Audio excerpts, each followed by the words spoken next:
Yeah, this is the only place concerning my own situation that I can be just standing up or leaning on something.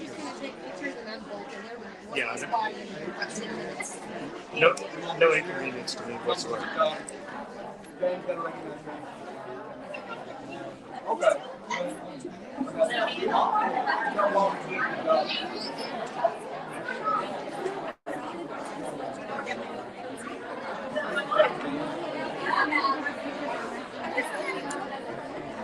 As you guys hop on here and listen in, if you will, let me know if the audio is okay.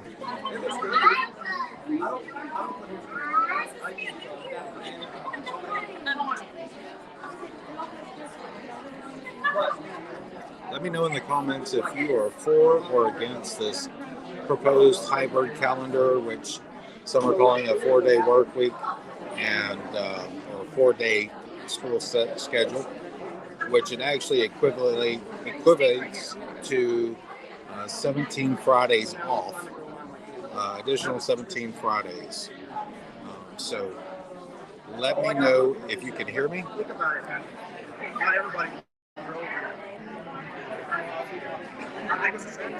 Thank you, Jenny. Thank you, Stacy. Guys, don't forget to let me know where you're watching. If you're watching us on YouTube, Twitter, or on Facebook. Thank you guys for chiming in here. Tell me, are you for or against the proposed calendar? Share this broadcast with your friends.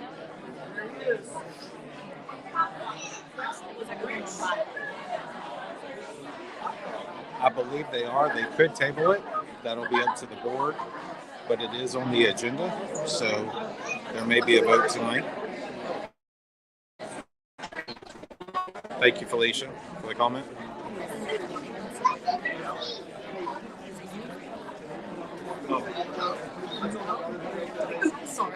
Sorry.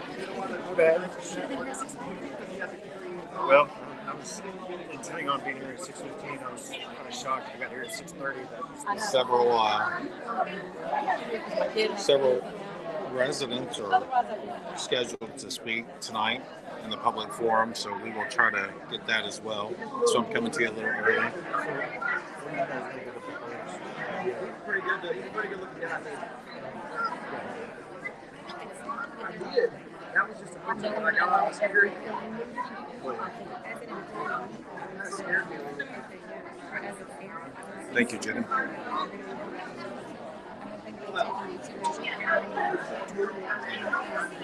Now, just so you guys know, there will be some things that will happen before this.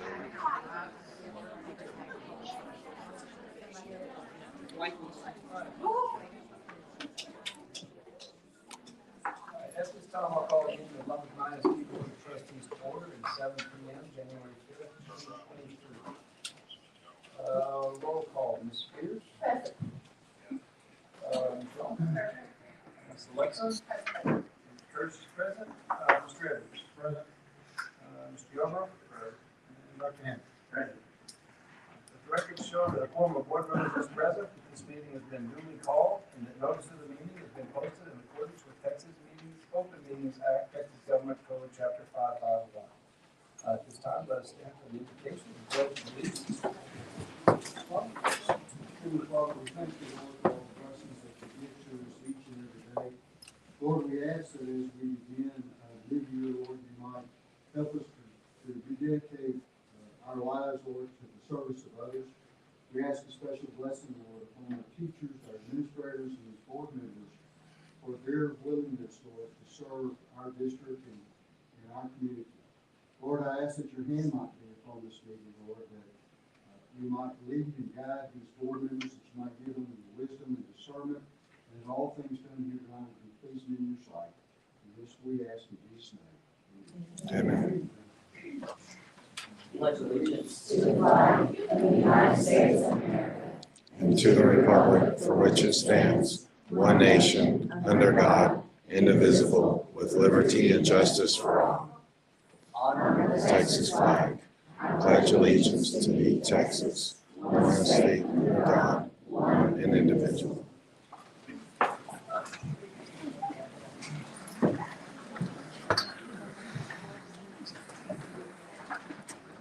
right, brings us to public forum.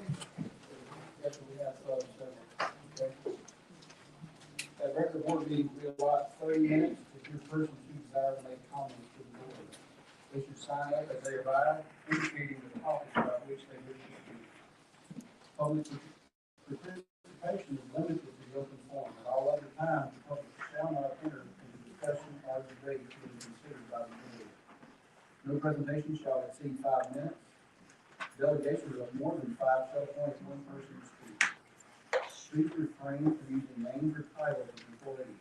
If you have a complaint against a specific employee, you may file a complaint by using the administrative procedure policy detail. The board is here to listen and give factual information on policy, but they cannot discuss, deliberate, or make any decisions not on tonight's board agenda, according to our policy DED. All right, so, Leanne Evans, discuss bus short. Hello. I'm gonna keep this short, so I'm just gonna read. Okay, I'm here tonight, unfortunately, because my 7th grade daughter's basketball game was canceled. 3 middle school teams lost their chance to represent our district because we did not have a way to get them to Fort Natchez tonight. 30+ girls that wake up early, go to practice early in the morning, miss an opportunity to play tonight. 30+ girls from Fort Natchez are probably wondering, why can't Lumberton be here tonight? It's embarrassing. So now y'all have my attention and I have questions. So I'm just gonna read my questions and maybe y'all record it or whatever. Okay, who is gonna step up and solve this transportation issue that is affecting more than just middle school basketball teams?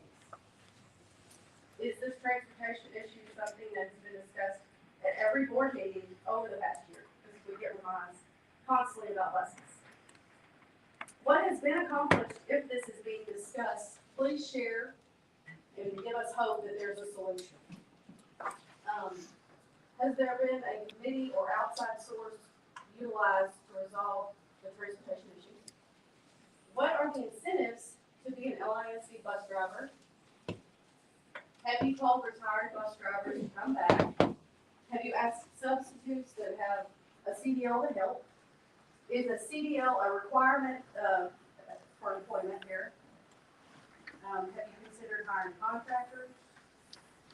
And what are financial incentives offered for teachers and coaches who have a CDL or get one?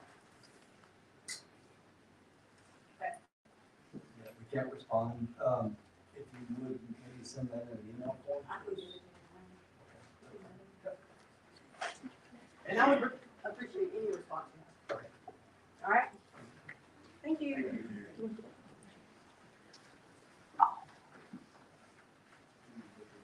Aaron King. Bus concerns. Erin Henry, and I've been a resident of Lumberton for 27 years. I have 3 generations of kids that have been bus students all the way through. Currently have one now in 4th grade, and I've never seen anything in the 27 years that I've seen in the last 12 months with this district. I talked to Dr. Tipton last year, you may not remember, at a chamber meeting, and asked him some questions about this. And he had a good response, and I suggested putting a lot of information out to the parents and the community so that we understand, you know, what it is to be a bus driver, the CDL requirements, the costs that they may have to incur to get their licensing and such. I mean, is there the ability to do like a bonus structure for them to reimburse them for their CDL costs? I don't know all the ins and outs of it, so I'm hoping that y'all can just get more information. I feel like more information, it educates people. Of course, it's going to make some of them mad, like everything does, but the people that are rational will understand it and respect, they'll understand what steps you've actually taken. Because we just don't know. We're out in the dark, we just don't know where to go forward, and I feel so bad for some of these parents that I've seen on Facebook forums for months. Single parents, have a job, can't get a babysitter if we go to the 4 days off, and then we have bus issues going on. They're, I'm getting text messages 3 or 4, 5, 6 times a day, or the week, excuse me, saying bus is scheduled to cancel, this one can't make the route. I mean, what are parents supposed to do? We just need some answers. Thank you so much.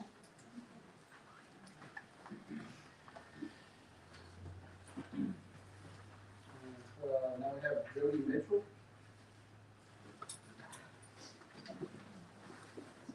He's on the calendar. I do not do public speaking at all. So I typed it up. And I'll try to go very fast. Okay, I want to start off by saying this does not affect me in the ways that it would affect most people. I work remotely during the week, so I'm home essentially every Monday through Friday, but I do have an opinion as this affects my children. There were some things that were mentioned last month at the meeting that I'm going to voice my concerns on, or opinions based off of personal experiences and other things. The first and most important thing I want to express my concern over is the structure of the school day. It was said over and over that it would only add 10 minutes a day to each school day, which would allow the kids to be in school the same amount of minutes. I know there are certain regulations that the schools must abide by as far as minutes go and things of that nature, but from a parental standpoint, I could care less about how many minutes it adds up to at the end of the year, because the daily structure is what is most important. I say that because essentially adding 10 minutes a day broken down will be roughly 1 minute and 15 seconds per class period, give or take. So you're telling me that taking winter break away gives our kids technically 4 extra days of school and minutes, along with whatever other teacher work days are thrown in exchange for taking away Fridays and adding 1 minute and 15 seconds each class period. That makes up for missing a full instructional class. No, you're presenting this with a pretty bow tied around it to make it sound like it's a wonderful solution and the changes are not that big of a difference, but it is, and I think it's an unrealistic change in my opinion.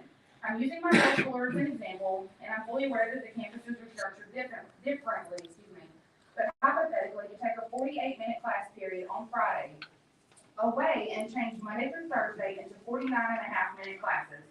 That is supposed to make up the difference and not affect the kids' education. I don't think so. The structure of the class is still going to be the same because 1 minute and 15 seconds is not adequate time to allow additional teaching. If this is what is voted on, then I propose switching to block schedule so that our kids can have 1.5 hours or however long it would total up to be of a good instructional class. Whatever the time is would be significantly longer than 49.5 minutes and ultimately could result in a better education. I do speak from personal experience, having gone from a school with normal schedule to a school with block schedule.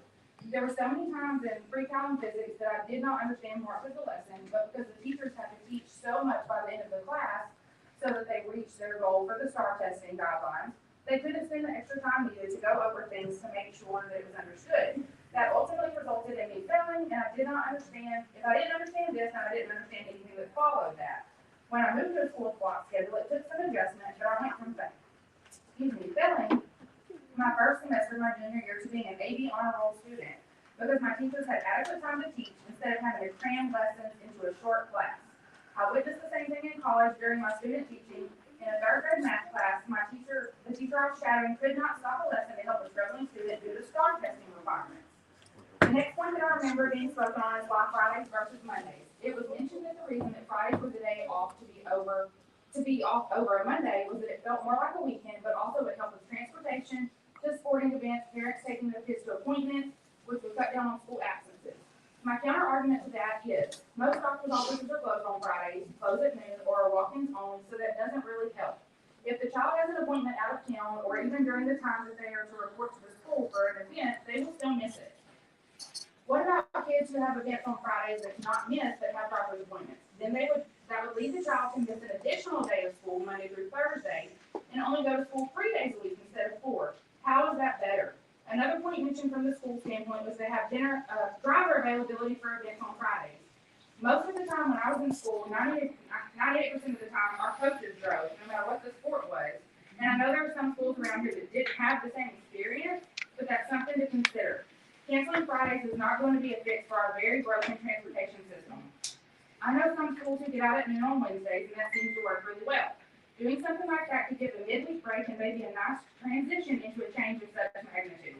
I know teachers and kids are burnt out. Everyone is burnt out. The last point mentioned was switching to 4-day school and how it would benefit mental health. Mental health is a huge concern and always has been, and I don't think it's talked about enough or addressed enough by anyone. No one's mental health is more important than the next person, and I do not feel that using that as a selling point is right in any way. You say this will help mental health because the teachers and students will get an extra day off, but teachers aren't losing any pay because they're salaried employees. And sometimes being at school away from home helps these kids with their mental health in many ways. What about the parents that are not salaried employees who lose income in this terrible time of inflation, whether that be by taking off every Friday, paying for childcare, or taking their children to an appointment on another day due to office closure, which in turn results in additional lost wages? This creates a significant amount of added stress for those parents and also affects their mental health negatively and their kids. So as far as saying this would be, oh my gosh, it went away. So as far as saying this, see, this is why I don't do public speaking, but for the record, that this would be a positive change for mental health, that is not an accurate statement.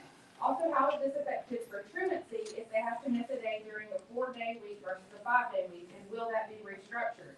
I would like to close by saying, in my opinion, if this does happen, I don't think Friday is the most logical day to take away for the reasons listed above, as well as being in school on Fridays would take some of the concerns away from parents and students on how they would get to the school for extracurricular activities, amongst other things. Additionally, Friday is the day to gear up for the weekend, and taking Monday off would allow a day of recovery after being on the go all weekend. I'm not saying a 4-day schedule would be a bad idea, but the reasons given behind it, why it's good, why it's not too big of a change, why Friday over any other day is good, or justification, so to speak, where the problem lies, because a great deal of those are inadequate. If switching to the schedule and not making certain changes affect kids' education in a negative way, that is something that is very hard to come back from and could have detrimental outcomes for some children. I know because I had to make those changes to improve my own education. Thank you for your time, and I hope that you take these factors into consideration and who it truly benefits, because every decision should be made for the betterment of our children and our future. Thank you.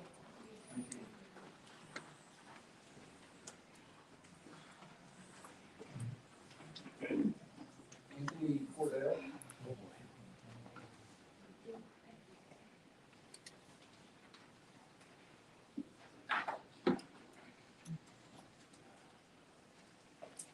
Good evening. My name is Anthony Cordell. I'm new to the district. What I mean by new is I'm entering the most fundamental stage of their early childhood. I have 2 children currently in early childhood. It's where my experience has been interesting to say the least.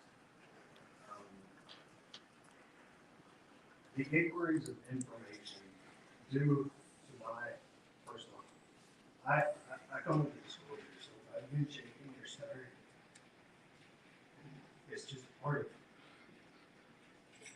It's just part of me. I'm a disabled dad. I'm a stay-at-home dad, basically. And the calendar doesn't affect me personally, but I have to plan out certain activities, certain functions, so that I can adjust and facilitate for the benefit of my children. And what I mean by the beginning of the school year hasn't been, so it's been questionable because I ask basic questions to help me facilitate for myself, considering my personal situation and the adjustment of my children. And when you ask a simple question, and you get 3 different answers within a matter of minutes, on multiple occasions, on multiple topics, it just seems like I'm being told whatever, just a pacify me, speak me out of the way. And how this kind of ties into the school calendar, I was here last month for the presentation, and it was presented in a manner of with academics at the forefront. We didn't hear any of the data to support that. A certain district was used as a reference on how it's a great program, it's working and excelling wonderfully for them. But where's the data? Where's their scholastic data where it improved their grades. It was also mentioned that this topic was brought up in this district 2 years ago. These logistical issues with transportation, the community daycare for Fridays, were these not logistical issues 2 years ago? There was no answers last month pertaining to that. And if this has been an ongoing pursuance of the district for this length of time, one would figure there would be some sort of avenue of answers because it impacts the community as a whole. Just from the rumor mill, you see the show. We get constant emails about security briefings or meetings that they want to give to the parents. We get emails about, the early childhood's doing a new campus, but we hear nothing on school board meetings that have this great of impact besides the Lumberton rumor mill, besides the standardized postings that you guys have to do by law. Pertaining to the data that was presented last month, there was a phrase that caught everybody's attention called members of the community. And it was finally answered to what that entailed. That entailed 2 individuals or 2 representatives representing the parents of each campus. How was that selected? Is it out of a hat? Do parents volunteer? Because I'll volunteer. I'll give my input and I'll be available 24/7. Just deal with me. But my point being is the teachers, the staff, there was 369 surveys that were responded to. How many staff members district-wide are there? Is it 1,000? Because if so, that's only 36.9% return rate. Where's the disconnect? Is it 500? Then that's a 73.9% return rate. Where's the disconnect? Is that other 22.1% roughly? So there's another data set that was missing. And it might be just 370 staff members. I personally don't know. It's just that my personal experience is coming up here and trying to be involved. It's led to more questions due to my personal experience. I don't know really where to go for answers to those questions. A clearer understanding of how the minutes work would be nice too, because I'm sitting there and I observe my children.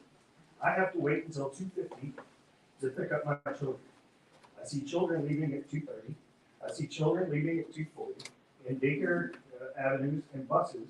But if I sign my child out at 2:30 or 2:40, my child is penalized for attendance issues. Nothing that's significant to me. They don't even know that, because of early childhood, they don't even know that they're eligible for it. So I try to plan around that, their appointments and things of that nature, because I don't want them penalized. And well, they're not being penalized. Yes, because they're being treated differently than other students who get to leave the campus early. So these minutes that everybody refers to, or when a day is sporadically taken out of schedule, oh, we're still okay on minutes. What are these minutes pertaining to? Actual classrooms instruction time of that little block, or what? Then if so, why is my child being held to a standard of different guidelines than others? So I think overall, the data that was presented, there might be a lot of truth that would help morale. It might help hiring incentives. It might. But where's the data as it was professed to us? With academics at the forefront. Academics, therefore the children at the forefront. Campuses, what campuses have tried this plan and reverted back to normal schedule? What did they learn from it? What did not work for them? It was also brought up that other inquiries were being sent out last month, the week of that. I think overall, it's too early to fairly gauge, considering the logistical issues. Friday's lunches, students who depend on lunches, there was just a lot of massive information. There's a lot of holes and there's a lot of questions. I think it's too early to make a vote. If it comes to a vote, tonight's meeting says discussion and possible action. I think more dialogue with the community, Staff members can be sent to survey. Kid and family members, there's parents be sent to surveys. 40% of each campus's parents be sent an email. We can be notified until we're inundated with notifications on other topics. But where this affects the community as a whole, the communication and the dialogue with us has been minimal. The community representation was 2 people for each campus. Is that fair? If you were going to, if the shoe was on the other foot and the community came to you all and said, these are going to be the changes that we're going to do to the campuses, and you can only have 2 individuals be representative of each campus, would you feel that the changes that we want to implement upon you are fair and just and equal representation? So I'm personally, it doesn't affect me, except I might have to change 2 years of vacations. They're already pre-planned because I do that. But overall, the bigger picture, it's not about me. It's about the community and the children as a whole. So all I'm asking, and my main question is, where's the data that shows that children and academics are at the forefront? I appreciate your time.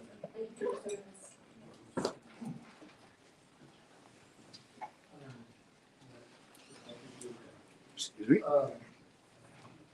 That is an agenda item tonight, and some of those questions, the topics we discussed last meeting, I'm sure we'll get into some of those answers will probably come out again.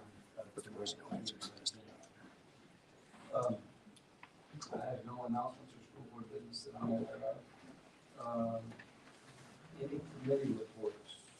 You guys had a No report, basically, but the finance committee didn't meet. I don't know of any others that we had. I think we're supposed to have a facilities, but I think holidays kind of that. So, committee reports brings us to superintendent.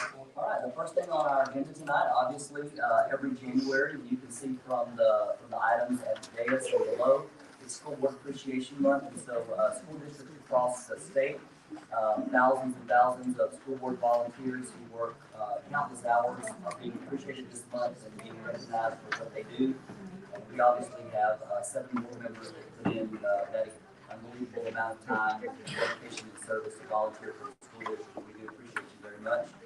And so I'm gonna start with early childhood, and we'll just go through the campuses, and then I'll let them explain kind of what they've done and the things that they have for you to show that appreciation. So Ms. Gore, oh my goodness.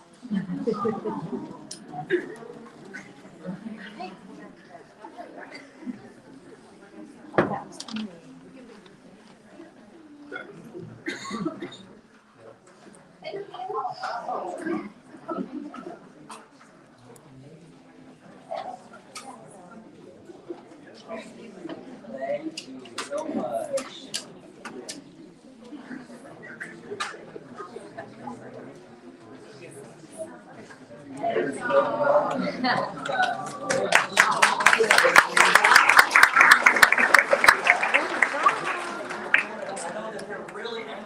Out of here. Okay, we can find out who we just received our gifts from. Hey, Paul, come here, buddy. Paul. My name is JC. Hi. This is Adeline. Can you tell me your name? Your turn. So my name is Paul. Good.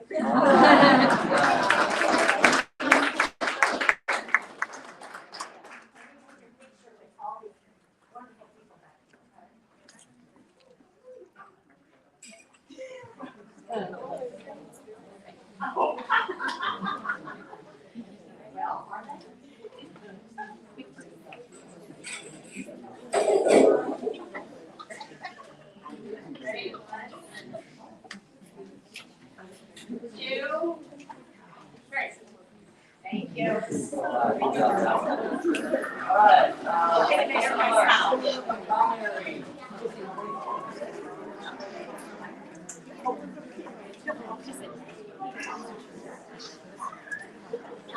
Oh,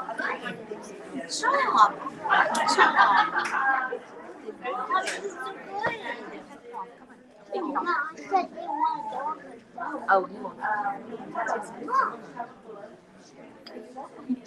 yeah, the camera.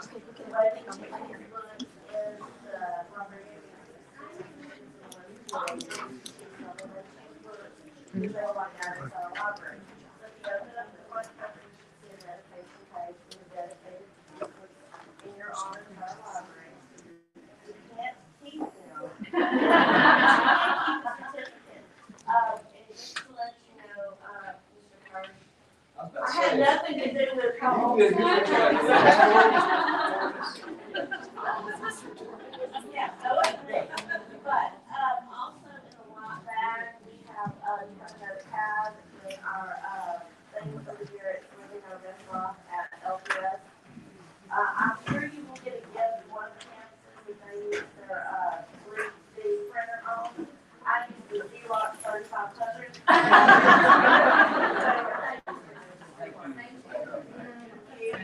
All right, intermediate school.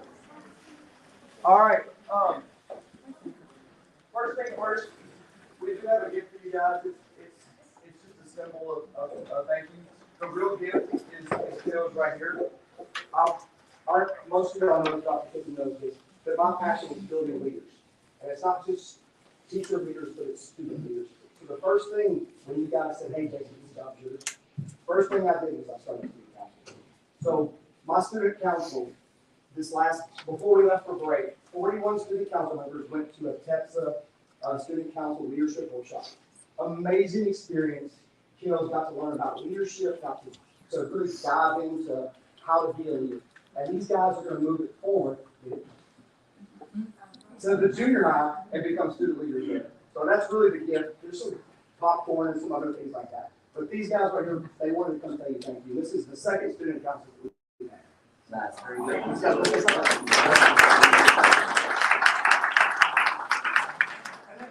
them they had to say something.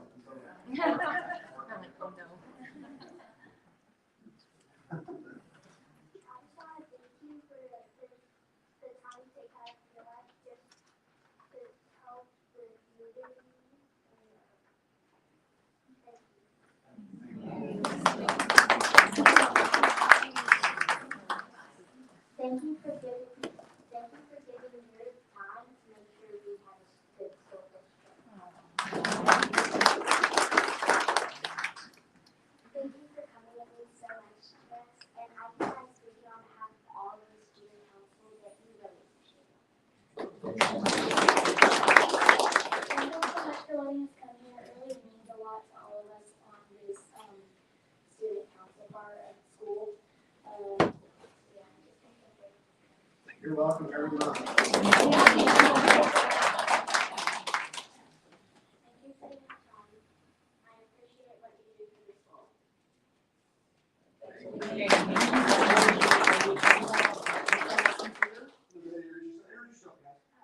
Sorry. And what's your grade? Yeah. My name is Emily, I'm in 5th grade. My name is Mason, and I'm in 5th grade. My name is Marina, and I'm in 5th grade. I'm Kimberly Laverne, and I'm in 5th grade. I'm Mia Busby, and I'm in 5th grade. Well, thank you guys so much. It means a lot to you.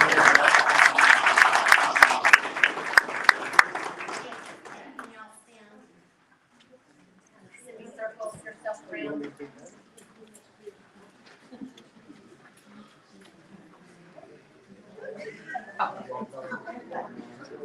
Dr. Simpson, don't stand. Stand to get in it? Oh, okay, sure. See you too. Well, I thought you wanted me to duck. No. Ready? 1, 2, 3. Thank you.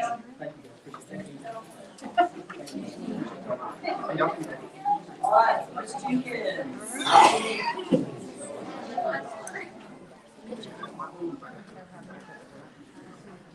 Good job, guys.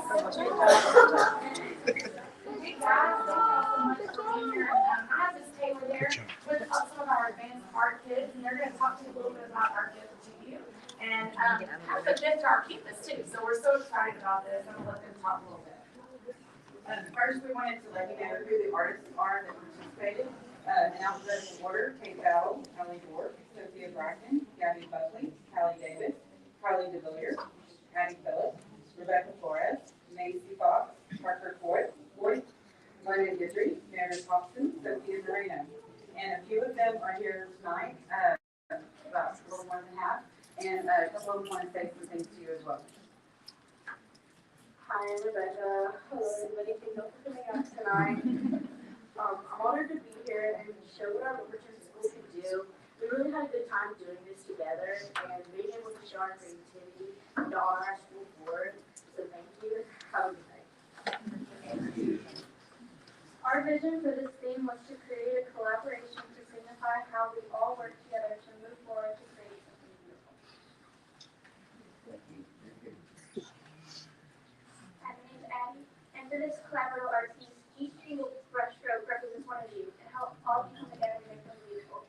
Well, yes, they are beautiful. They work on the same, they're going to team that choose from.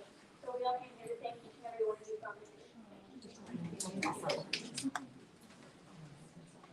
We're working together tirelessly to make sure our district can be the best it can be.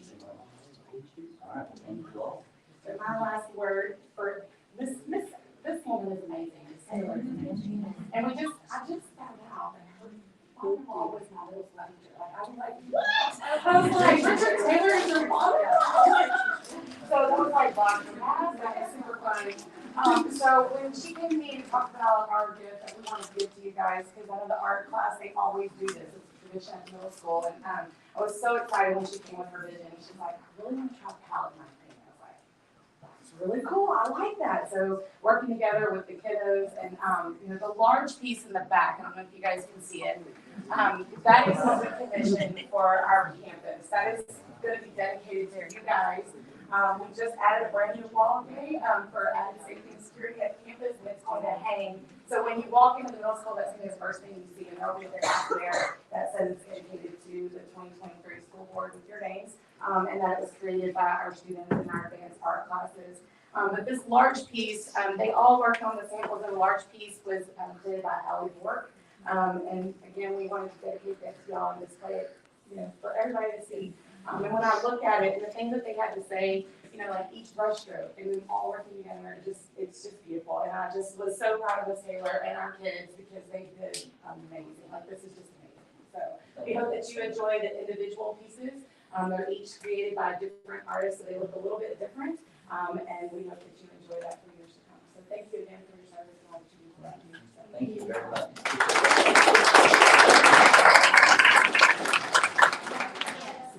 It'd be great also if we could figure out a way to get a picture of them with okay. This is why we find them right up here. No, it's soft. Yeah, they're soft. The wire is.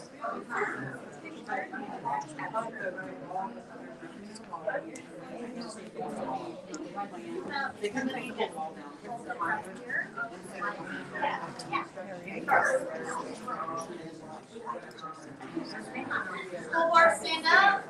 do you want them to hold a baby one too? Yeah. Oh, right.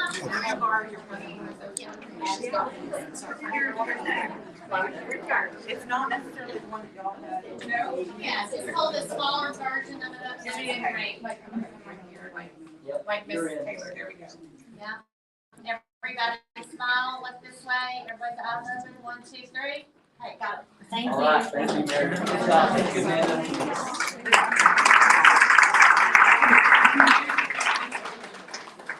And Mr. Edgerton. So from the high school, 4 of our organizations got involved. All of our organizations appreciate every one of you. We at the high school appreciate all of you folks. So the 4 organizations that got involved, the first, the Lit the Fame. I learned a new vocabulary word this week. This Lit the Fame, which is the translucent backlit, and our 3D printer club engineering students, which are sponsored by Curtis Moreland and Stephanie Bright. 3 of those are our 3D printers for y'all, and that's the just the logo for the 2023 Board Appreciation Appreciation Month. Our cheerleaders had you a box of cookies. Our culinary club made the lip balm. There, it's like a pear cake lip balm. Culinary club made that. And of course you have your ag thing. So our 8th grade, our beautiful grown men and women. High school students. No, it really is. It smells really good. So thank y'all very much. Yes, thank you so much. Appreciate it. Good job. And I know that sometimes different departments like to do things, and I'm sorry that I didn't check up front, but are there any departments here that did anything? I don't want to leave anybody out or miss anybody.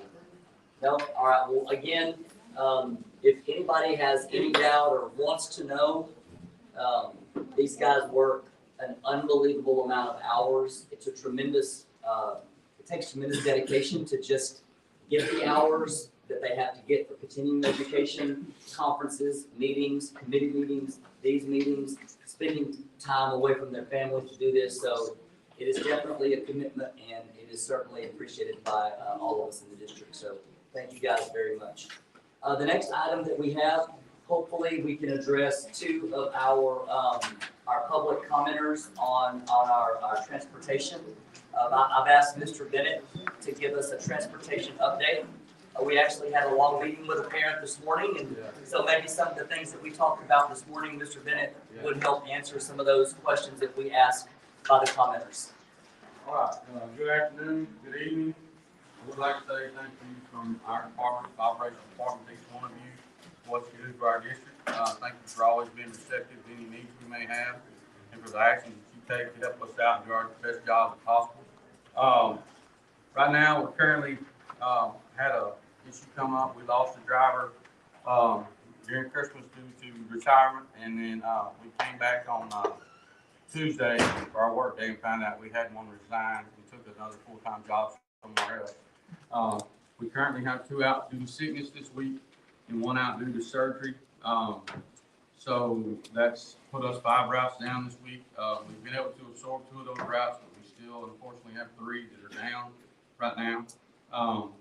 Our training program, we have 3 enrolled in training. Of course, I do need to give you an update that the 2 we've already graduated, one of them's doing well. The other one came on, worked for a couple of weeks, decided that it wasn't for them, resigned. No major reason. I appreciate the fact they were honest and upfront. They tried, it just wasn't for them. The 3rd candidate we had tested 3 times at the driving facility with the state to get their license, and they failed to test all 3 times and just give up. So that's kind of where we're at. I was hoping to bring better news to you for that. What we are doing to remedy the situation, we have 3 SUV drivers in the afternoons that are fielding kids, taking kids home for those parents that aren't able to be here to pick those kids up on the route. But with us doubling up on our routes, we're also overcrowding our buses, and we're only able to load so many kids on the bus at a time. So those SUV drivers are also trying to supplement, get those kids home as well, to cover what we call the overflow for each route. And unfortunately, we've got some routes that we're having to do that too, plus cover the routes that are down. I understand the parental side of it. I get it.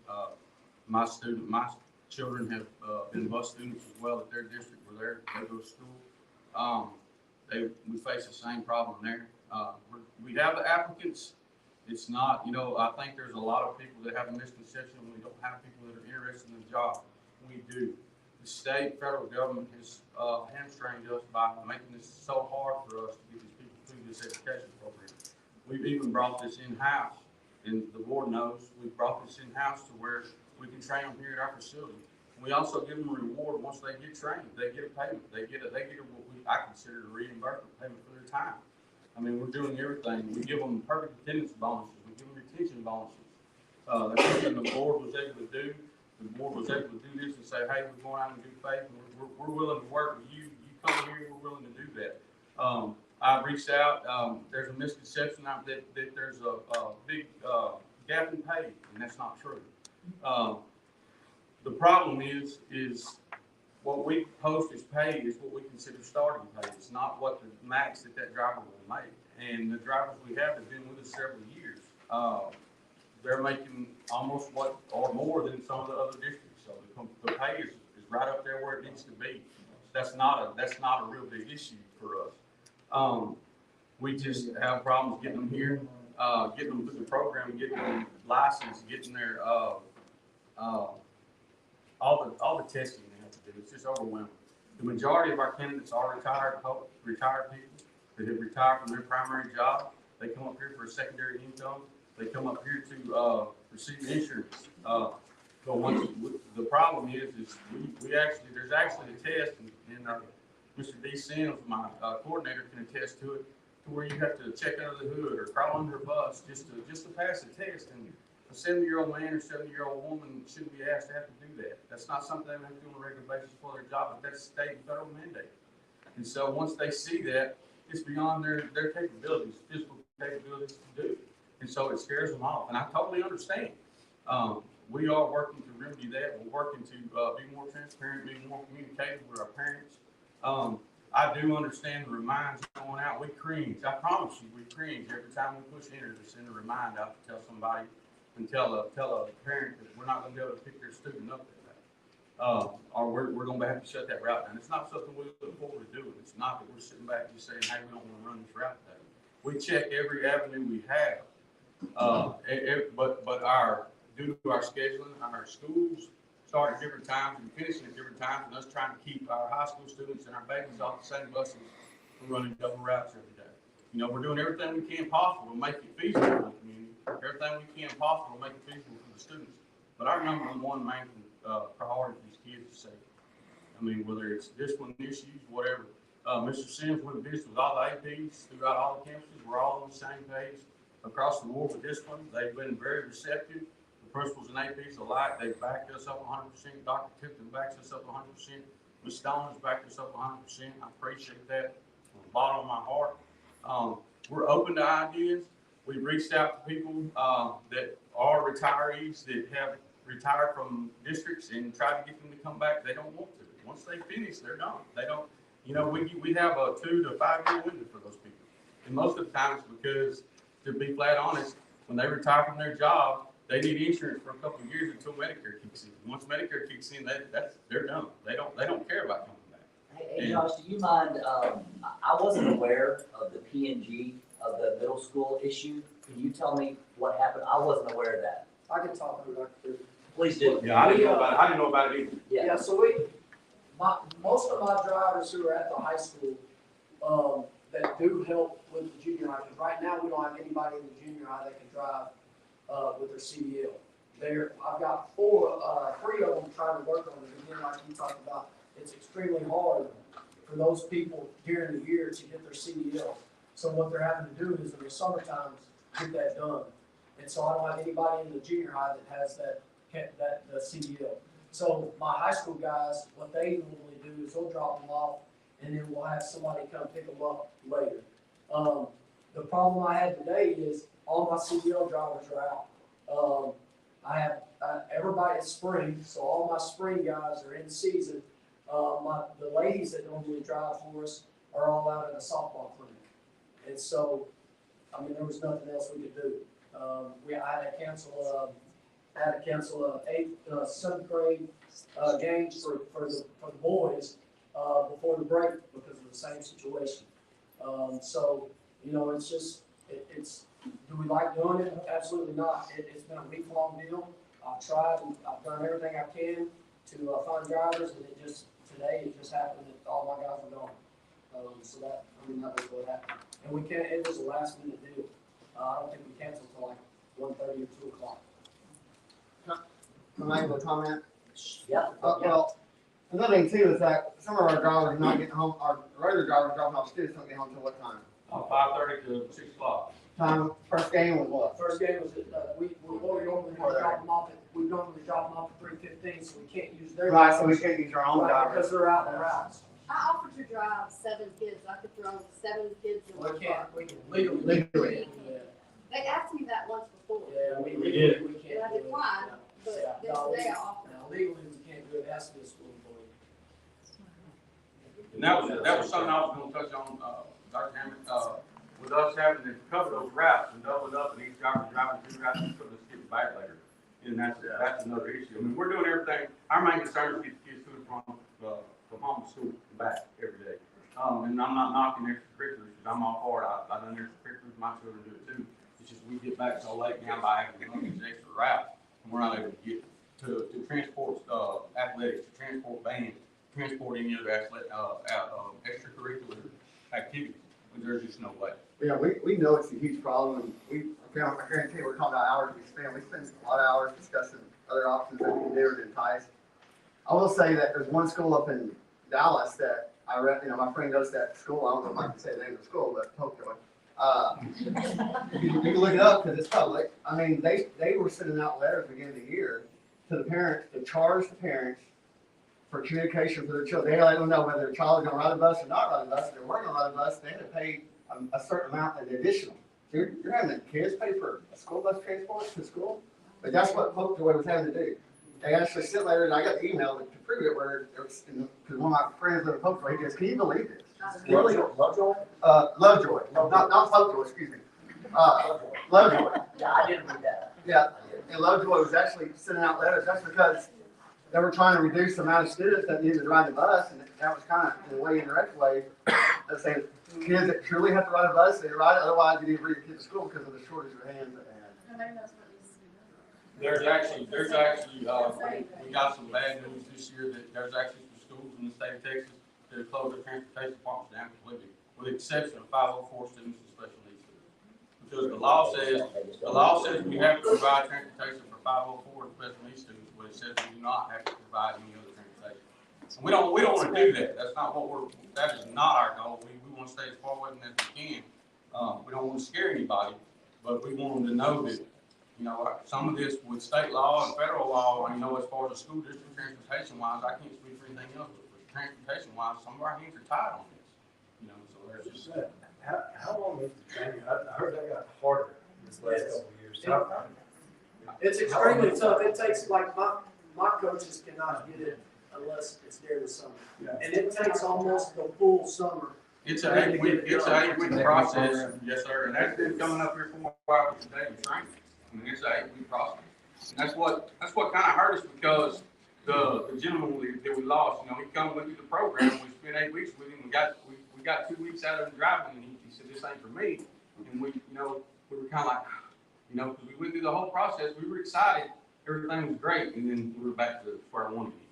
So we can't force them to stay, So we're not losing them. We're not losing anybody to the other districts. That's not a problem with us.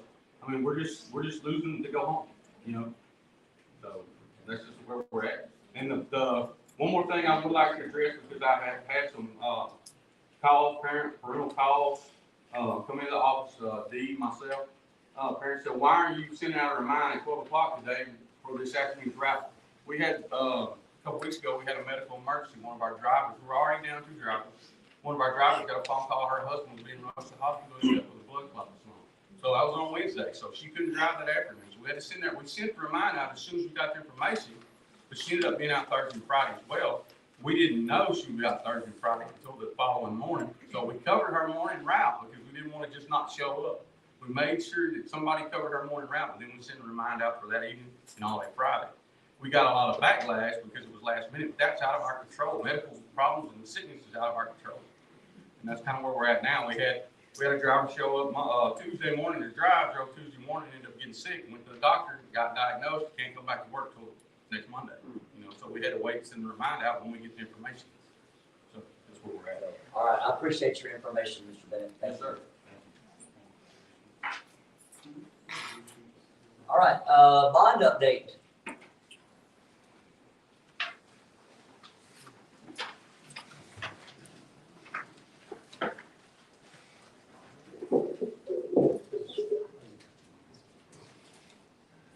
Everyone has their flyer. Thanks for having us tonight. If it's okay, we're going to abbreviate this. We seem to have a long work week tonight, so we thought we would hit some highlights. And then if you have any questions or want to talk about any project, we're here for as long as you need. But just trying to hit some points here. If you look at the intermediate school, with the first one, the 3 bars, you can see where we're at progress-wise. $22.3 million has been built to date. And that represents about 90% of the project is complete. The write-up and all is very self-explanatory along with the photos, and then if you look at the bottom, you'll get some more accurate substantial completion dates. Any questions on that project? Any significant changes from what we talked about previously? No, we're still having issues with electricians because of the labor shortage, and the chiller at the intermediate also is. Right, parts, yeah. Yes. We're looking at being able to go in there though and set knots, right? Yeah, I mean, we're still striving for as early as we can in the spring, but the fall is a given. Like, we're not wanting to, but the existing chiller is still up and running and it's not at full capacity, so we're thinking construction's continuing on. We'll keep doing it until we get to the point to where we finish the building and the chiller's the only thing left, and we come back and do the chiller when it does come in. But we do think we have an adequate chiller that can get us over the hump. We have a plan that you can move in and everything can be okay. It may not be yours that your forever chiller, but they can even give us a day right now. So. I'm very unusual. Yeah. All right, over at the new middle school, you can see where we're at on the timeline there. 21.5 million has been billed to date, and that represents about 92% of the project. It's probably about time for the board to go on another tour of these projects and see where we're at. You can see down at the bottom also the updated substantial completion dates. Anything on that project you've seen, or really everything's occupied except for the new CT building, and that's coming up. They're starting final cleaning and putting in the fall finishes most of them. Looking good. Over. Yeah, it'll be impressive. Next is the Early Childhood Center. You can see where we're at on the timeline. That timeline includes a demo of the pod, the last pod, and the site work that has to go on. So the building will finish up earlier than that. You can see the substantial completion dates down at the bottom. 7.8 million has been billed to date, and that represents about 75% of the project. That project's also looking really nice. We walked through it this afternoon, and the courtyard, the media center, everything's going to be something that those little kids will be excited about being in. Any questions come up, get them to Dr. Tipton, and we'll be glad to answer them. Thank y'all. Good night.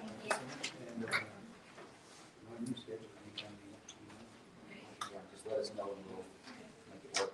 A couple of just one informational item. As you guys know, we have random safety audits that are going on through Region 5 in conjunction with the Texas School Safety Center. We did have an audit at the middle school last month, and there were a couple of findings that they had. There's some things that we needed to address. Amanda's team is aware of it. They're currently working on a plan to make sure that those things are addressed, but I'm required to notify the board that we did have findings. I notified you the previous month when we didn't have any findings, and now I'm notifying you that we did have some, and we're working on a plan to address those. But I can't go into details because they're safety security items, but just to let you know that we did have some findings, okay? The next thing, I do have a presentation. Speaking of Ms. Jenkins, you have something you'd like to share with the board, some exciting news? We do have a presentation because we had been working on this, but wasn't sure that we were going to. She's down. Come on, baby. And we ended up getting a letter first thing like over the Christmas break, and so I'm going to stand here just so that we can kind of be out of the way. And so it kind of expedited things for us. So we wanted to just share with you guys. So as you can see, we have baby here. Baby, what you doing? Come here. Come here. And you see all y'all smiles on y'all's faces. See that? So Miss Dice is here. This is our life skills teacher, fabulous by the way. And this is their personal service dog for their child, Stephanie, at home. And baby comes to school every now and then, and our whole demeanor on campus changes, like, completely. I mean, we walk in the cafeteria, everybody's smiling. This morning, this baby was galloping all around the cafeteria. I almost got ran over by baby. She's sliding. The kids are laughing. It's just a different feel on campus. And she helps some of our kiddos when they're having rough days. Like, she really helps them out in different things. So Miss Dice had come to me way back at the beginning of the year, and she's like, Miss Jenkins, I put our name on this list. I don't know when it's going to happen, but we might get selected to have a service dog at our school. I was like, what? That's way cool, right? And so we wanted to present to you guys just some of the things that we found, and we got the letter over the Christmas break from Cares Inc., who is the company that Miss Dice worked with her personal service dog for her child, and we got the letter saying that we were selected. And so we are getting a service dog, a campus therapy dog for our school. So we are so excited, and I'm so thankful to Ms. Dice for thinking about this, and all of the things that we've talked about, like last month with our BEAM program and mental, social, emotional health and learning, all of those things. There's lots of statistics out there about therapy dogs and how they help campuses and things like that. So we wanted to just kind of give you a little rundown of that. In 2019, approximately 1 in 6 youth reported making a suicide plan in the past year, which is a 44% increase since 2008. Teacher mental health has decreased. They talk about they have more difficulty focusing on their work just due to the pandemic and COVID and all of these things. So what is a therapy dog? It's a dog who goes with their owners to volunteer in settings such as schools, hospitals, all of those different things. They form working, we have a mistake, sorry. They form working relationships with a child who is learning to read, visiting a senior in assisted living areas. Therapy dogs and their owners work together as a team. And that's what we see at school. Baby comes in, and our kids could be having a horrible day, and like she just walks in and their whole demeanor just changes. And they're like, hey, baby, and then, they're work playing with the dog, throwing balls at each other and just doing different things, retrievals and stuff. And it just totally decreases their stimulation.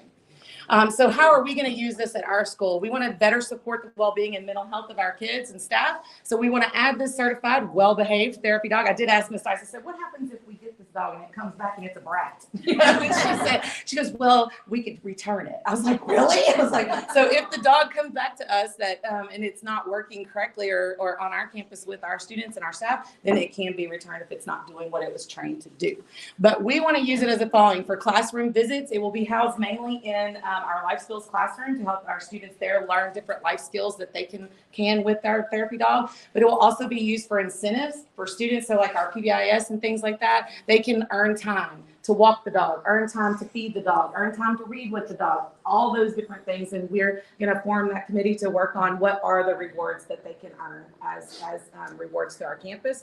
We want to use them for social emotional learning breaks and counseling groups and with our counselors, crisis walks, there's all kinds of things, staff meetings. Y'all notice how y'all felt when that dog walked in here? I keep, Miss Hayes is looking at me smiling because it just makes a difference, right? Everybody feels good, So that's kind of where we're at. Some of the other concerns we're looking at, it helps with school anxiety, social needs.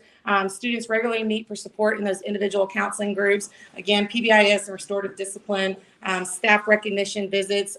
Sometimes when we walk down the hall, like the other day, we were trying to check things on the camera, and I saw this flash of brown. I was like, what in the world? And then here comes Mr. Dice. He's like, well, now he's, bang, but randomly she'll go down the hallway and just stop at different classrooms, and it just brings joy to the class. So all the different research, there's been different research, Sherry Feeney, about bringing the dog. It lowers people's blood pressure, stress levels, all of those things, improves physical well-being, decreases anxiety. All of those benefits our kids as well, kids and students. Another one, April Harris, she did a 2019 study published by the Institute of Health, found that a dog present in the classroom promotes positive mood and provides significant stress effects on the body. So service dogs are bred for emotional and other support. They are intelligent, curious, attentive, observant, they're friendly, and they're easy to train. So, and Miss Dice, she's like, please don't make me talk. So I'm not going to make her talk. I will say something about this. Yes, please say something about this. This was my first service dog that I had. This was Dottie in this picture. And we got where she was getting to retirement with Mr. Edgerton. And we brought her to school we started bringing her to school 3 to 4 days a week because we were starting the separation from my daughter to get her new dog, which we were waiting on this one. And she passed before we got this one. But yeah, so that was on the middle school campus before she passed her last birthday. You can see how loved she's loved. And what's really, I think is really neat, is CARES Inc. works with a correctional facility. So it's a prisoner program. So the prisoners become attached to they become the trainers of the dogs. And so this company goes in, trains the prisoners, and then that dog becomes their job for however long it takes to train them. They name them. So like when we get it, we won't be able to change its name because they've already formed that relationship and it commands with their name. And so I think that's really neat that we're rehabilitating people who are having, they're down tough times in correctional facility, but they're learning a trade, and then it's helping other people as well. So that's really cool. And so, oh wait, this is Meet Baby. So you can see Baby wears her Lumberton Middle School shirt sometimes when she comes. I have a picture of her sitting on the risers at the PAC Center during a pep rally. She's just chilling, And then over here, this is Stephanie on the right with Baby. And then this is Stephanie on the left as well with Baby. That's Miss Dyson's daughter. But we wanted to show you, this is who comes to our campus now regularly. Again, they go through certification. There's an 8-week training with the breeder. Then they go to the prison for the obedience and the start of the therapy training. And then it's faster so Miss Dice and Mr. Dice, Eddie, her son, they will be the owners of the dog. So the school and the district will not own the dog because if for any reason, God forbid, they're never leaving, I'm never letting her go, they leave, the dog would be here with no handler. So the way the program works is that she is agreed to be the owner. Her and Mr. Dice will be agreed to be the owner of the dog. And there's no, it's, we're going to fundraise to make sure, because the cost is about $7,000. The dog is about $6,000, and then they go to a week-long training in June. And so they were going to have to go in March, but we were able to get it switched so we didn't miss school. But so we're going to start putting our name out there and putting out fundraiser events for raising the funds to get our therapy dog for our campus, so that we can get that taken care of in June. And then last but not least, again, that's the other thing. Ms. Dyson then will take care of housing and carrying, the vet bills, health insurance, all of the doggy daycare if needed. And that's a picture of one of our students. Some of you may know him, but you can see he was having a rough day. And Baby came in and started playing ball with him and totally changed the outcome of that situation, because that could have gone upside down real fast. And Baby saved the day. So we're super excited. And this last picture, I'm going to let Ms. Dice talk about this one as well. But we wanted to present to you and share with you the good news that we've got, because we're excited. We look forward to having it. And I know our kids and our staff are in our community. And we hope that you guys will join us in that. And we're excited. So Ms. Dice, why don't you end with telling us who this is? This student is in high school now. And last year I started bringing Baby to school because of him. He did not want to come to school. He refused to get out of the car. And so I started bringing Baby, and no problem. As soon as he saw Baby, that door flew open and he was out of the car and in my halls. And walked Baby. And like she said, Baby would run all over the place sometimes. When she gets excited, she does that to go find students. And when he holds her leash, she doesn't go anywhere. She's like this. And everywhere, that's how he did. Well, thank you so much, Ms. Yeah. Dice and Ms. Jenkins, for applying and taking the initiative. It's really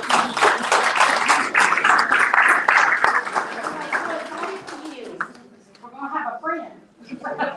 All right, Ms. Miller, can you and Ms. Stapleton give us a quick update? We promised a monthly update on our BEAM hiring. And how that's going, interviewing, the hiring in those positions. So if you'll give an update on that. Yes. Okay. So you guys know that when we talked about our new BEAM program, that we looked at 13 new positions across the district, campus-wide, and also in special programs. So of the 13, we have actually hired already 2 aides at EC, 2 at primary. The intermediate and middle school have applications out there and people have applied, but they're internal candidates. And so we're not allowing any of the campuses to seal without there being a replacement, of course. And so we're working on that. And then, of course, you guys know that the high school was awarded 3 special education teachers, but remember there was a trade for 8. And so we're working on that piece. And then Randy, I'll let you talk about your part, which is awesome. Okay, so our LSSP interview prior to the holiday break went very well. We did offer her the position. She's currently at a school district in Houston. And so know, she is also under contract, and we have to wait until her position is filled in Houston. As far as our art facilitator, you know, prior in our December meeting, we hired Rachel Flowers as a new diagnostician. So we were interviewing for our art facilitator positions. We also have offered that position to somebody that comes to us with art facilitation experience. She also is a certified diagnostician and a school nurse in her previous career. And she is, but as Anna said, she is under contract in another school district, and we have to wait for that position to be filled. We have good news. You'll have on your agenda tonight, personnel agenda, we have 2 crisis counselors that will be filled. One's internal, one external. Our external has experience and comes highly recommended. We might have one in the audience. Anyway, but once again, we have an internal candidate that's been working really hard and is a rock star on one of our campuses, but the early childhood has a plan. And so we will bring in they're on the board agenda for tonight, but will not start until the end of this month so that we can have certification and have that position filled on EC campus. We did not want to leave any of our students in the district, out there without service just because we're adding new positions. Thank you guys so much. And Denise, we're doing our monthly, this getting that time of year. We're in January, so believe it or not, we start looking and thinking about budget. And Denise, I've asked her each month going forward to give a budget update.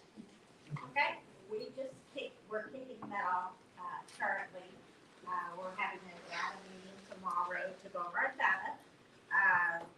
Next week, the next couple of weeks, I'll be meeting with our campus principals and going over what their budget for next year will be, as well as meeting with our cabinet, and we'll be discussing our budget and going through things and trying to strategically plan for next year, so we can start off with a bang next year. And one of the things I know that we talked about is we're going to have a real emphasis this year on our campus schedules and making sure that they are running as efficiently as they can be, and still being able to offer the correct services, but really scouring those schedules and making sure that we have a real finger on the pulse of the campus schedules, just to make sure that they're efficient and that personnel is being utilized efficiently. So, all right, thank you, ma'am, and that is all I have. I know that was a lot, but that's all I've got. Brings us to our consent agenda. Let's see here. Covers last month's meeting and expenditures and whatnot.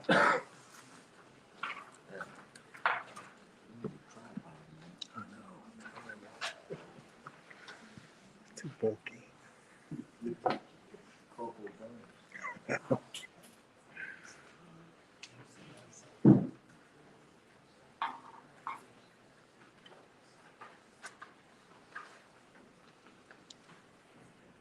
Motion, we approve last month's consent agenda.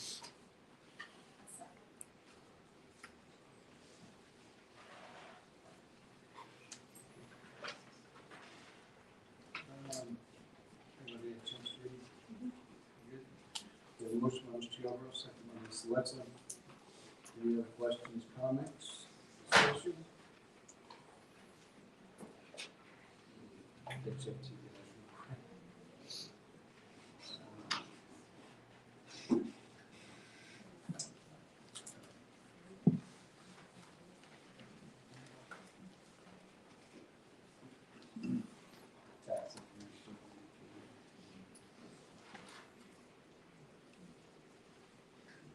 Okay. All in favor, raise your right hand. Okay, 7-0. Memo 62, discussion of possible action, 2023-2024 school year calendar. Presented school calendar is a result of multiple week collaborative effort of Lumberton Isd teachers, administrators, and other staff members. It addresses the challenges faced by LISD and all educators across the nation. Quality staff recruitment and retention, energy savings, student transportation, substitute teacher fill rates, as well as student and staff attendance, mental burnout, and physical health. Presentation and discussion of the proposed calendar version took place at the regular board meeting on December 8th, 2022, followed by a Q&A session. For a district-wide anonymous staff survey administered on November 30th through December 2nd, 77.8% of Lumberton ISD staff voted in favor of the version of the calendar presented today. It's recommended that the board approve the 2023-2024 school calendar as presented. This was submitted by Dr. G and approved by Dr. Tippett. You guys have a copy of the calendar down below, and the presentation occurred last month. And if anybody has any other questions at this time, Dr. G and Ms. Miller and we are prepared to answer as much as we can. Anything that wasn't presented last month,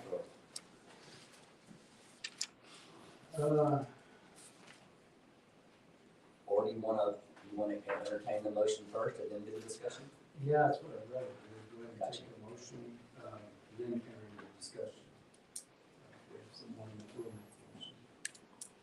I'll make a motion, the board approve the 23-24 school year calendar as presented.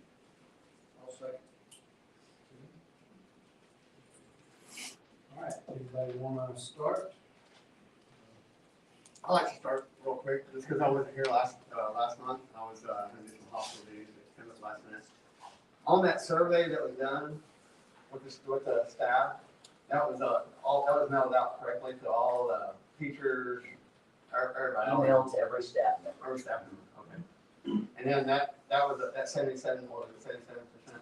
77.8. Okay, that was just all together. It wasn't broken down by teachers, not broken down by. It was not, because it was anonymous. Okay. Could have been a way that we could have done it anonymously with each department? The only way that you could have done it like that was to have a drop-down menu and allow the person who was voting to self-select the position that they had in the district.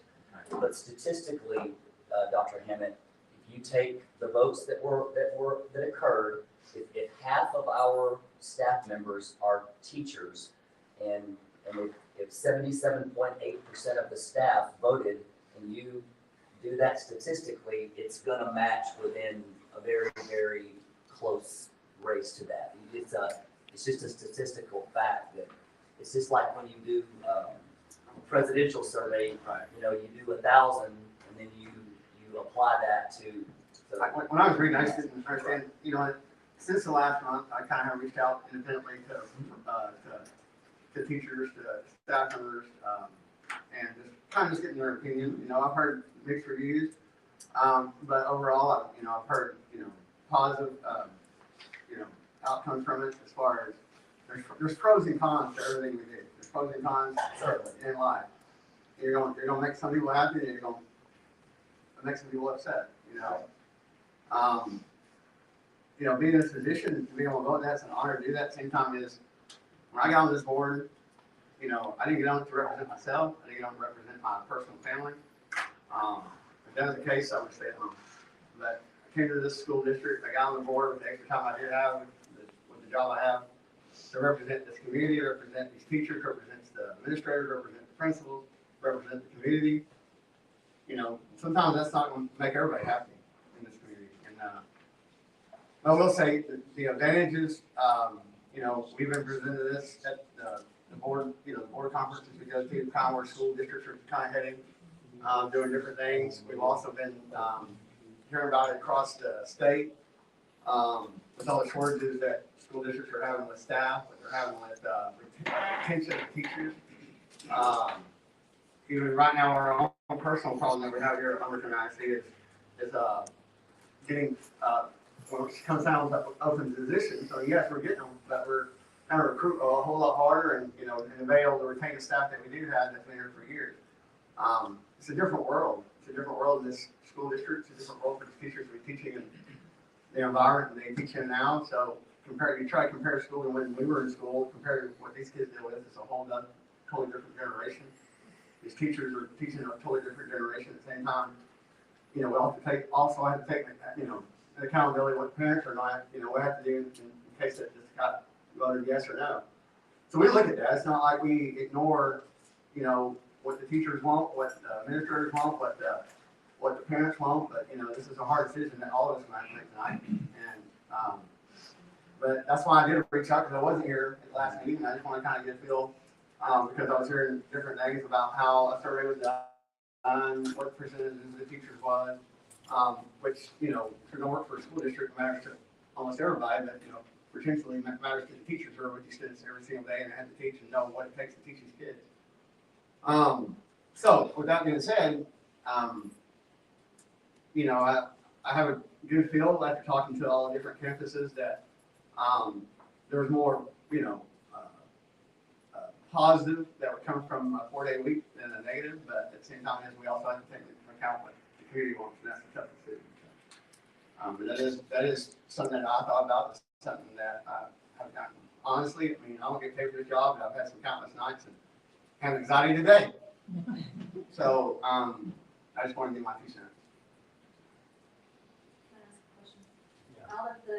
Out of the total number of surveys that were sent out, the percentage that was returned was what, 75%? So we have approximately 565 employees in the district, and it was brought up a minute ago. 369 voted. So it's 65.3% of all staff voted. Out of the 65.3% of those who voted, 77.8 said voted for the 4-day hybrid calendar. And I would just like to stress, as a board member, when we're asked to vote on such drastic change that our community, our staff, and our teachers are not accustomed to, when you presented us with the survey, it would have been nice to have a teacher breakdown. It would have been nice to have something identified campus per teacher breakdown. I get the anonymous thing, but there are still workarounds around that. And so when you produce us with data, it's just nice to have something that we can't poke holes in and no one else in the community can poke holes in. Now, gather there are going to be holes, but we can stand firm that this is what our teachers of our district wanted versus, hey, this 65% may have been office staff. That's not responsible for educating our children.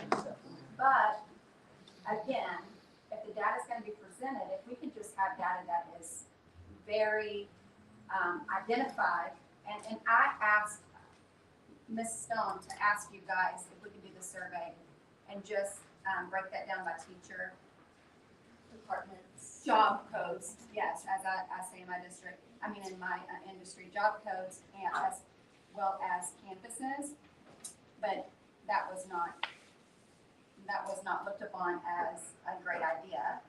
And so I just want that to be well communicated to our community. And so today we're going to be voting on the data that were presented, which is 77.8% of our staff wants this. And so that's what your school board is voting on. I know we talk about teachers, but how's our food service right now for employees? They're hiring. A 4-day work week for food service might bring some more applicants for that position. Being on your feet in food service for 5 days. Teachers, I know they work with kids, and that is very important.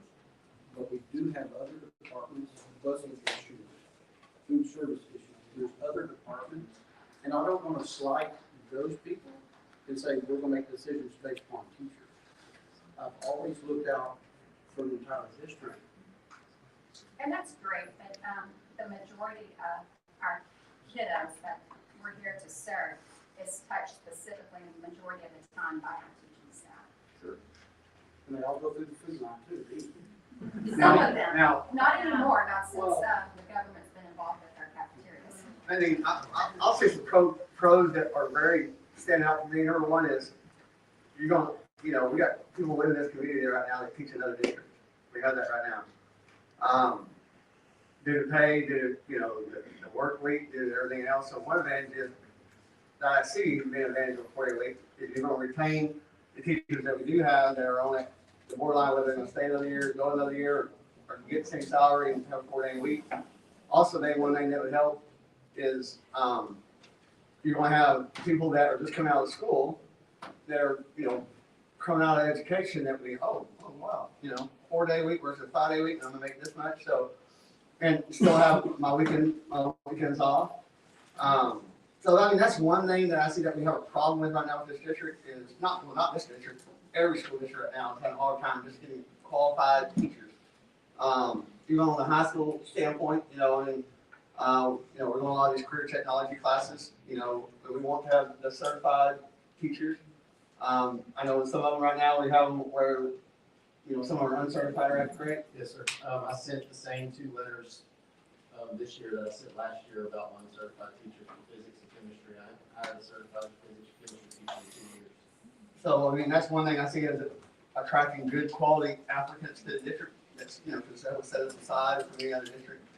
It's a 1-year commitment. I see that being another thing. I mean, it's not like just because we vote on something where we say yes or no, that we're stamped with a stamp that's going to stay with us forever. So, 1-year commitment, which is going to be, it's something that parents are going to have to adjust with. It's something that our teachers, our administrators, we're going to have to, look at. I mean, right now, it would just be, if we did vote to say, hey, we're interested in a 4-day week, and we would have to put the wheels in the work, things would have to start coming together by August, I guess, But, I know it's going to be a lot of transition on, buses, like you said, on meal prep. I mean, the law is just more than just teachers. I agree with that 110%. Do we have any data that supports academically for a 4-day week, like our community member? Can you speak to that? Sure. Can anybody speak to that? So, one of the districts that has been doing for a 4-day week is Athens ISD. In the past 5 years, this year is their highest score. And granted, we went through COVID and everything, but if you look at and break it down, their data looks better this year than it has ever looked. So, and that's what their superintendent, and that's why we started hearing about it, because the superintendent spoke up, and we read several articles, and we started reaching out. Other districts just moving into a 4-day week calendar, and actually, while we're doing this work, of course, there's a lot of publicity. Other districts have started reaching out to us personally over Christmas break, asking about all the work that we have done, because they are interested in this idea as well, for the same reasons. They want to retain staff, mental health, and so forth. So, yeah. But as far as academics, yes, Athens ISD has the data that we can look at, and we can prove that it has improved. Their academic scores, overall accountability scores, have gone up. Technically, it wouldn't be a 1 year. I think it would be 2 to 3. I think is what the presentation said last month. And even if it was a 2-year plan to try it out, next year when we go to present the calendar and vote on it, we still won't have data back from our STAR scores. The data will not be reliable. Yeah, this is true, but I would say that anytime you're doing a pilot like this, ideally you don't want it to be a one and done. You really do. Again, it is truly a 1-year commitment, and you could certainly take anecdotal information of, it doesn't have to just be STAR scores. We have interim assessments. We have, kids' grades. You can have reports from teachers and staff and principals. We'll have HR data that will tell us if we're able to hire and retain and keep those more quality applicants for those staff jobs.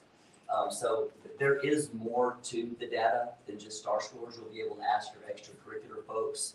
You will know a lot by the time we come again next year. We will know a lot. And if we did decide to go, that, or we felt that the movement was there to keep it, then it doesn't have to happen in January. The only reason that it's happening this early this year is if it does go, then this will give us a jump on being able to do the retain and recruit. Normally calendars don't come in January, they usually come in March or April. So next year, if we felt that this was something that we wanted to continue, and then we could always do the staff surveys again to get their feel, and we could certainly try to find ways to, I don't know how to do it anonymously and break it down, but we could try, and then see how they're doing and how things are going, and use that as a gauge to whether we move in that same direction again or whether we punt it. I would be happy with just having different campuses. What is the driving force, of which campus, like how many potential voters are there at night school versus early childhood? Yeah. There's a Well, big difference. And another thing is, you could do that, but there's a lot more people that work in the district than just campuses. So here's what I was afraid of. If you, in the way that we did the survey, if you allowed people to choose a department or choose a campus, then that's a self-selected choice. I don't necessarily know that people would even feel comfortable doing that. So, and other than tracking their email address and then connecting their email address to a vote, I don't know how we would do it. I just, Paper ballot. well, I know you with could- liaison, they do with liaison, they do a written survey type thing and turn that in. Well, It's pretty anonymous, but I have to speak to this. As an educator, I respect my teachers in this district. I care for them. And when they give us that percentage, it does speak volumes to me. But there's also a part of me that's a teacher that says, I'm concerned about curriculum. And I would be not professional if I didn't bring that to your attention, because with what Lauren said, I don't want to be tied to something for 3 years. If, say, in May of 25 or June of 25, we get SCAR tests, we get Renaissance, we get benchmarks, we get all this other information, and it is not good. Where do we go from there? I mean, I know that you say potentially you stay with the program for 2 to 3 years, but what if it's really not working? well, then if it's really not working, then you just go back to traditional. So You we would just have switch it that, back. so we would have that assurance that it. The assurance is yours. Yes, sir. My filter is on. Okay, so, It's a private joke, I'm sorry. inside joke. So it's only 4 days. So right now we have 172 student days. Yes, sir. The proposed calendar has 168 student days. So we are reducing this school calendar by only 4 days. Okay. So, but hopefully, with the format, the student attendance will increase, and that will compensate for the 4 days. And we can plan around the 4 days, right? It's not like we literally chop away 20% of school. So it's not true. Literally 4 days less. And second, how about the districts who have currently traditional calendars but are performing poorly? So we cannot blame everything on the calendar.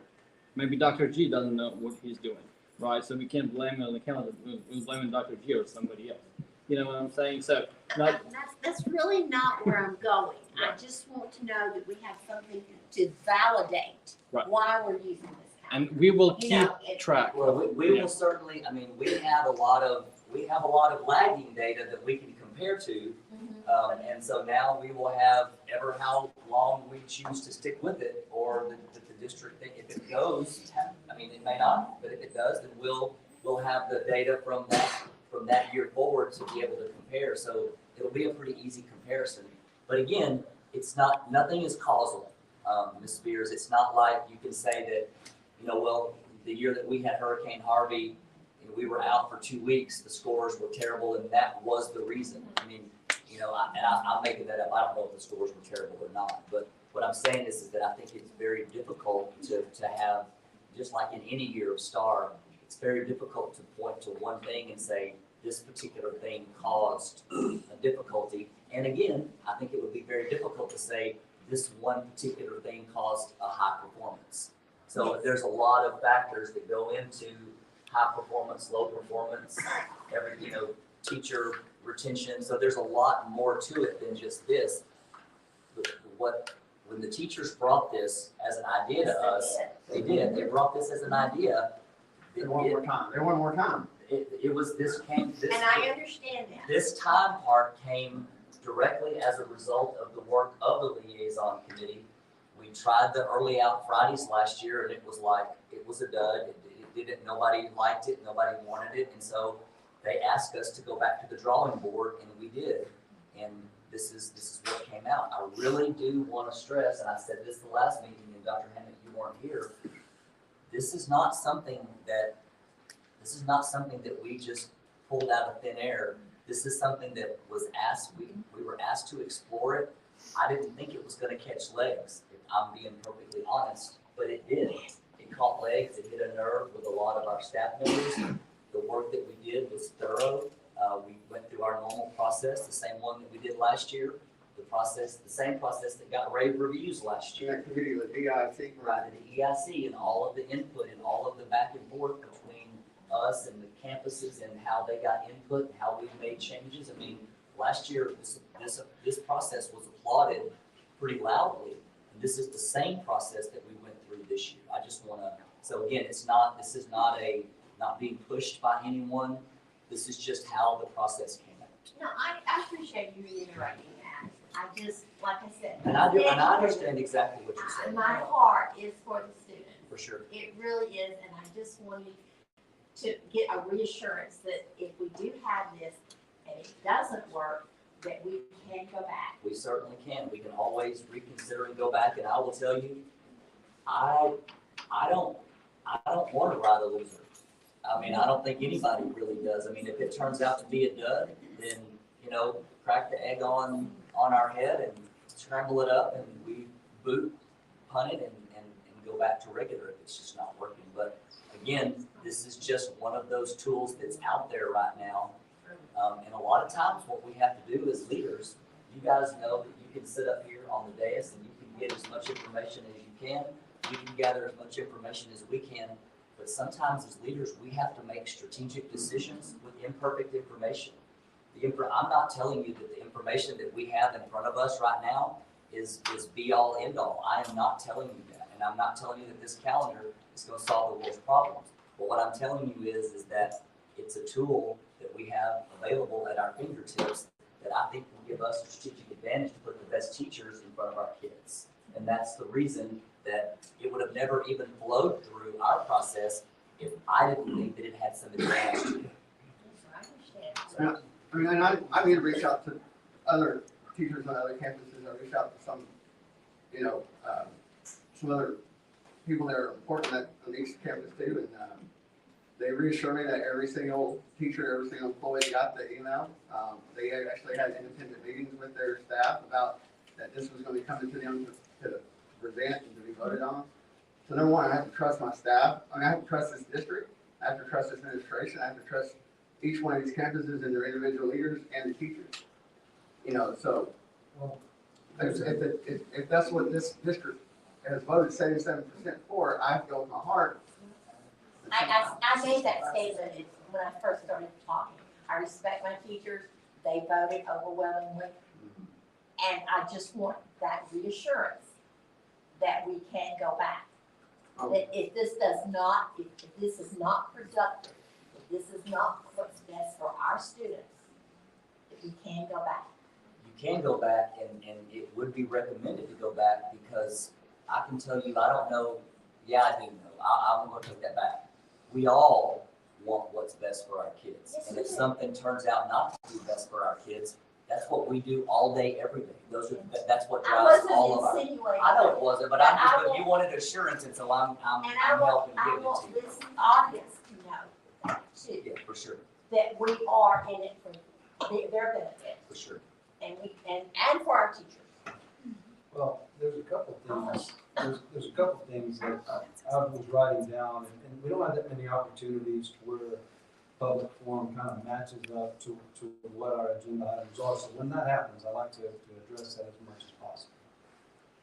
One of the things, Ms. Mitchell, when you were discussing that was minutes. You know, it goes back to curriculum. Minutes pair up all the time, and they pair up with tees, and I've never been a fan of minutes or tees. I've never been a fan of that because if you're being told, or the teacher is being told specifically what to do, when to do it, and how to do it, and how many minutes they have to dedicate to that, it's real hard for a curriculum if someone gets behind for that teacher to dedicate, and it doesn't matter whether it's what schedule or not. It's hard to go back and get anybody caught up. So, and on that same note, Mr. Quill, you asked a question about, you know, or brought up the week and the winter break. And going back to Hurricane Harvey, when we were down for so long, and that might have been before you were here, you said you just got here. We had a hurricane that brought us down for a long period of time, and we had to add minutes to the day. We had to, so that's where that winter break came from. And we knew it when we went to the calendar at that time, that once you do something for more than 1 or 2 years, it becomes a given. It becomes something that someone plans vacations around or whatever. So when we added those 5 days in there, it was really meant to be that overflow to where if we had a hurricane or a freezing event or any kind of disaster, that we could pull that away and use those as the days. And then as the second, third year came around, we realized that people were actually booking cruises on those times. So it really wasn't something that we could pull back. And it's calendar is not an easy thing, but it's a process that we've done. We've done it for a long time. We've used the teachers and staff as the base for that for as long as I've been here, because they are our advocates. They're our intermediaries to the community members. It's really stakeholders, and they're the ones that drive us and tell us what mental status is, what's best for them and their schedules and their times, and we do take that very seriously. I don't know that I've ever been here that we've ever had 77.8% or anywhere over 60% of our staff telling us that they wanted anything. And that's part of the reason for the anonymous reason that we do it, and that came out of the liaison community, because participation was so low for fear of retaliation that if someone came and said, I'm from this campus, that somebody would say, or try to figure out and maybe take it out on that person, or do some little back-ended stuff to find out who that was and retaliate even falsely. So participation on those surveys were so low that we began doing anonymous, and that was back from the liaison committee, not the calendar. But I don't think that we've ever had this percentage. And so, I mean, also to answer your question, it is 565 staff, and out of 369%, it comes out to that 77%. Even if you take all the office staff, administrators, and everything else, you're talking about less than 40 people. So even if you discounted that, you're still over 300 people.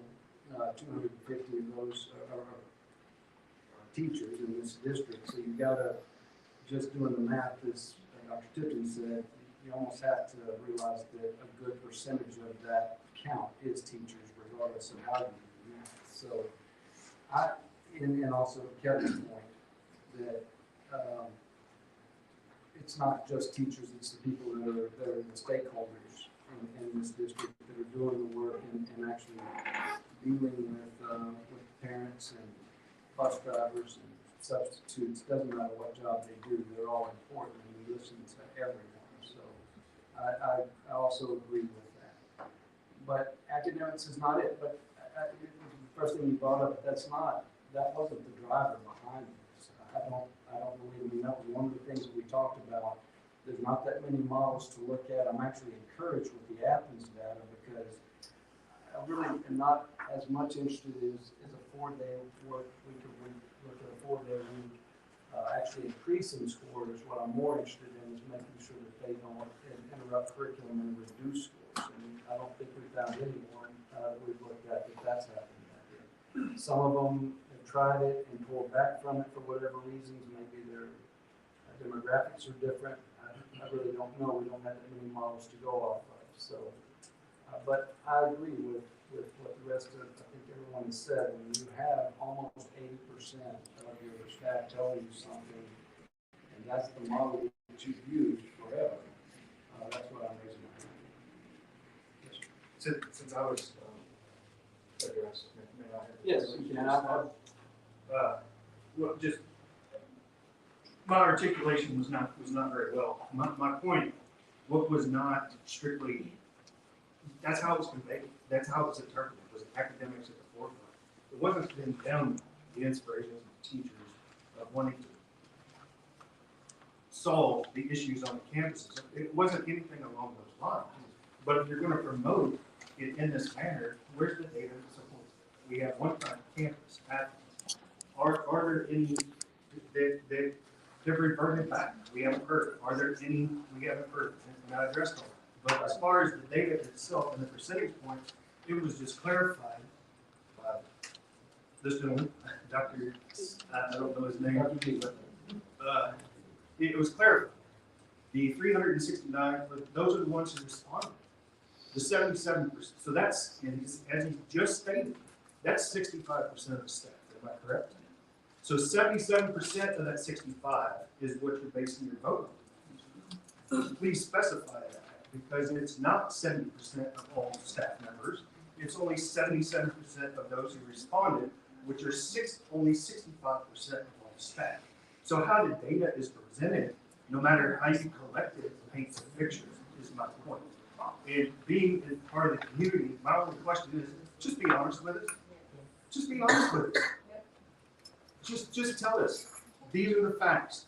This is to help these reasons. It was adamantly professed, academics at the forefront.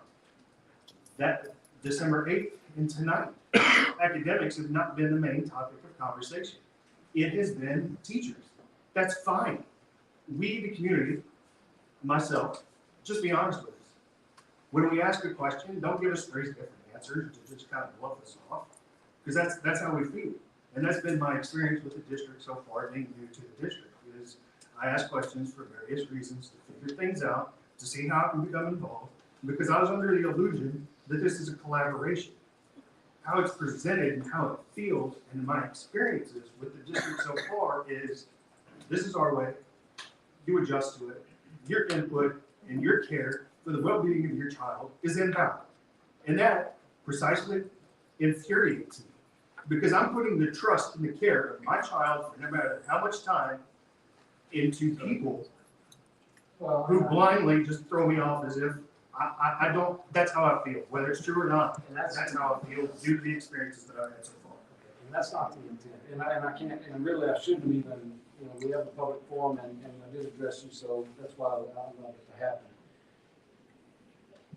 I don't know, it depends on who you go to a lot of times, whatever that specific. I don't know what you're talking about with the 3 different answers.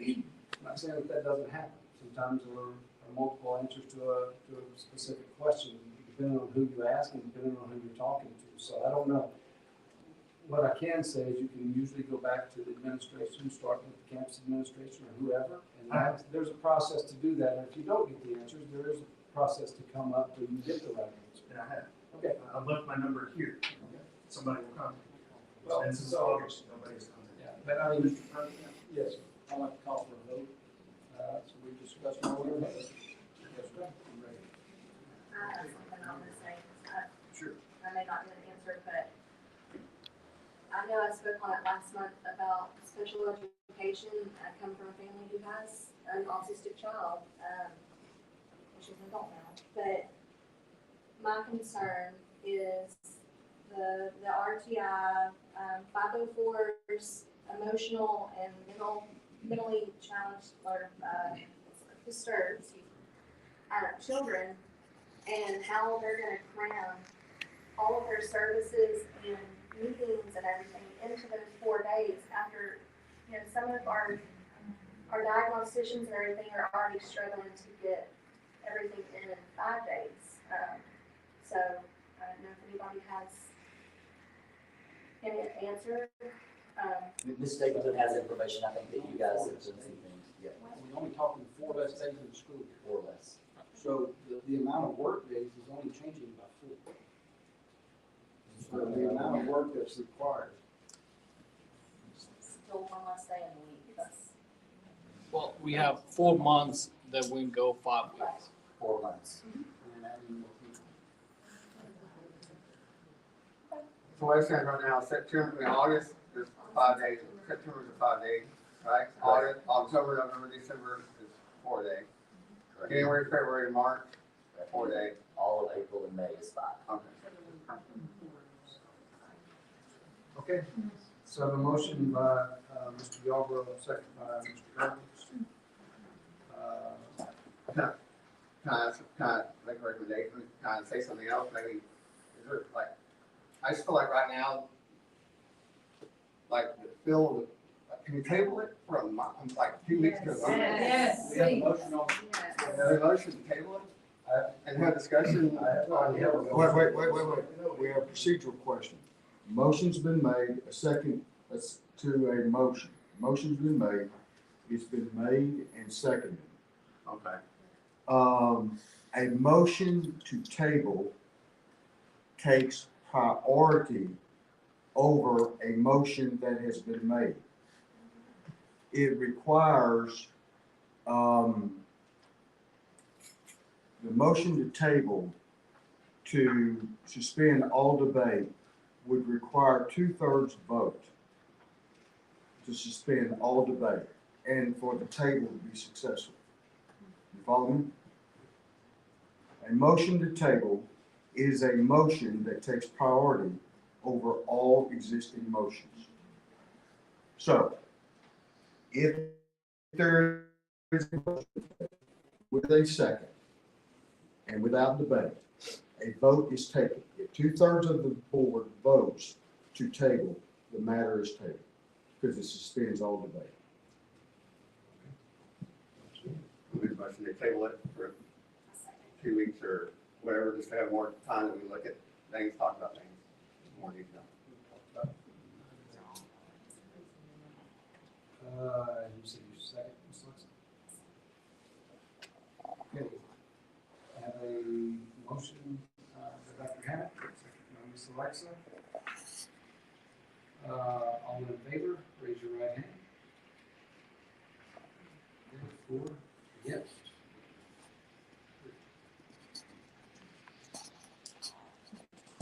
Something is ordered.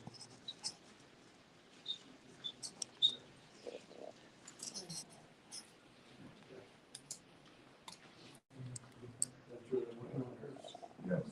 That would fall short of the 2/3 requirement. So the motion to table, motion failed. Now you will proceed to any other motions that exist on the table. So a motion by Mr. Yarborough, second by Mr. Edwards, to adopt the calendar. All in favor, raise your right hand. That's 3 opposed. I not vote. Are you abstaining or you voting? Good. All right, then the motion fails. Because there's not a majority of those voting present and voting. The motion fails. I thought you had another tiebreaker, didn't we come up with this before, where I tried to abstain and I was forced to. No, the difference in that was, it's much like what we see in Congress. The vote you were talking about when you tried to abstain was voting on officers of the school board. Much like Congress, they have to have a speaker. You keep voting till you get a majority to put someone in that leadership position. That's different than your typical deal. The rules don't change. You just keep on doing it till somebody gets a majority vote. So this topic can come back up. Sure. Whether it be 2 weeks, whether it be a month, you know, I mean. As long as it's properly placed on an agenda, then you can, a member who votes on the prevailing side, that is, somebody who votes against, is the way it should be, can ask or make a motion to reconsider the prior vote. Then if there's a second, the board would debate. And then a vote would be taken.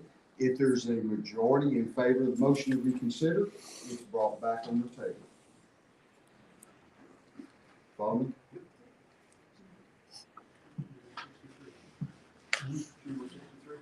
Number 63.